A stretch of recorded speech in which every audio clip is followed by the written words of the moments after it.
Okay, hello everyone. I hope you are doing great. So today we will do one of the question that is a very simple question of an array. So that is a two sum question. So basically what this question is saying that you will be given an array of integer that is a num, and you will be given a target, and you have to return indices of two number such that if you will add them, then by adding them it will be equivalent to your target. Okay, so you need to return those two indexes. Okay, so one thing that is given in the question, that you may assume that each input would have exactly one solution. So there would be only one solution. So you do not need to take care of other solution, that there could be other indexes.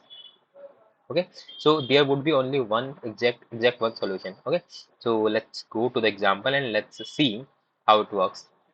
Okay, let's say we have an array, so that is a 2, 6, 5, 8, and 11. Okay, and the target is given to 14. So what will be our basically, so first we will go with the brute force approach. Okay, so what my brute force approach would be, so what I can say that I will, so for if my index is I, for 2 I will check that for 2, I will check for all the pairs that are present in the right. So, for example, if I take 2, so I will check 2 plus 6 is equals to it. Is it equals to 14? No. Then I will move here. For 2 plus 5 is equals to 14? No. Then I move here. 2 plus 8? No. Then I move here. Okay. So, I did not find any solution in my right half of 2. So, I will just move this pointer to here. Okay. Then I again move. 6 plus 5 is equals to 11. 11 is equals to 14? No. Now I will move here. 6 plus 8 is equals to 14. Yeah. So I will just return these two indexes, that is my 0, comma 1. Okay.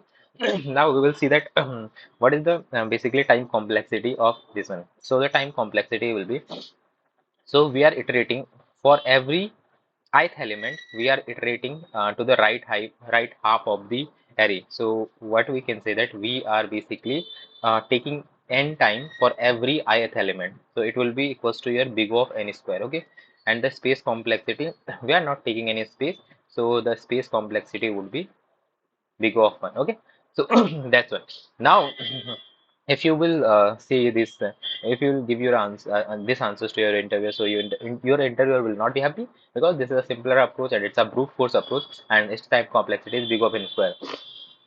So we will see how we can decrease this big of n square to big of n. Okay, now let's go to the, let's see the second approach.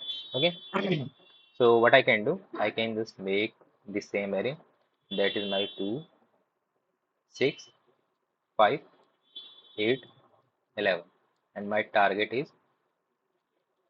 14. Okay, let me just change my color. Okay. Okay, so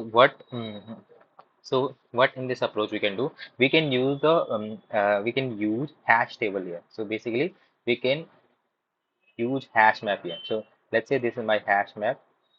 Okay, this is my hash map. So what I will do, so for any index, for example, if I'm present here, I will check for my tooth element. I will check for my tooth element. I will check 14 minus 2 minus target minus 2 is equals to 10. Is 10 present in the hash map? If it is present, it means that I got that element. If I add it with this one, I will get the target 14. So I will just return that. If it is not, then I will just put 2 with the index, that is 0. Okay. Now my I pointer move here. My I pointer move here. Okay, now I pointer is here. 6, I will check. 6 is 14 minus 6 is 8. Is 8 present in the hash table? No. I will just push it into hash table. Now my pointer is here. 5 minus 14 minus 5 is your 9.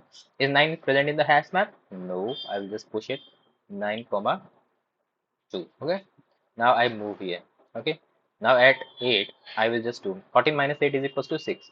I will check if my is my 14 minus what, basically, for this I should push 6 comma 1. Okay, it should be 6, because we are inserting the element. Okay, so for this one, 14 minus 8 is your 6. We will check if my 6 is present in the array, in the hash map. Yeah, 6 is present in the hash map. So we will just break our loop, and what we will just return the element that is present in the hash map, that is a 1. So we have stored indices corresponding to that 6 and we will just return the ith element, that is where we are currently in. So I comma I we can just return 3. Okay, so in this way we can do this.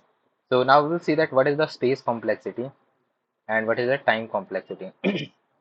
So first, let's see the what is the time complexity. So we are just iterating the whole array once, so it will be big of n. Okay, and it will be just big of n, and we are assuming that the hash map will take only big of one time for inserting and big of one time for searching. So hash map generally provides you big of one basically for searching purpose. Okay, the space complexity will be big of n because we are taking an hash map for storing the element.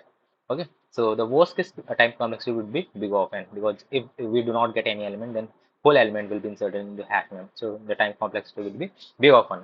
Okay. Now let's see the Java code, that how we can do that. Okay, so this is my Java code.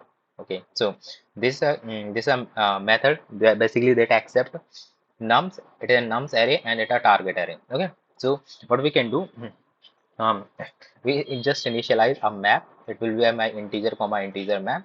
Okay, and I just initialize my answer. It will be a two basically. It will be just its size will be of just 2, because I have to just store 2 indices. Okay, now for I will iterate so the whole array for int I equals to 0, I less than num. I will check if target minus nums of I contains if target minus nums of I is present in my hash map or not. If it is not, I will just put nums of I will just put that particular element, and I will just put the indexes corresponding to that. If it is present, what I will do, I will get that element. I will get that element, and in that element I have stored my indices. So I will get answer of I. Answer of 0 will be my that indices, and answer of 1 will be my the current one I, and I will just return that answer. Okay, if I do not get anything, I will just return the empty array. So in this way we can basically return the indices where if we add them, then they will be equals to the target. Okay, so I hope you guys like this video, and if you like it, so please do like, share and subscribe. Okay, thank you guys.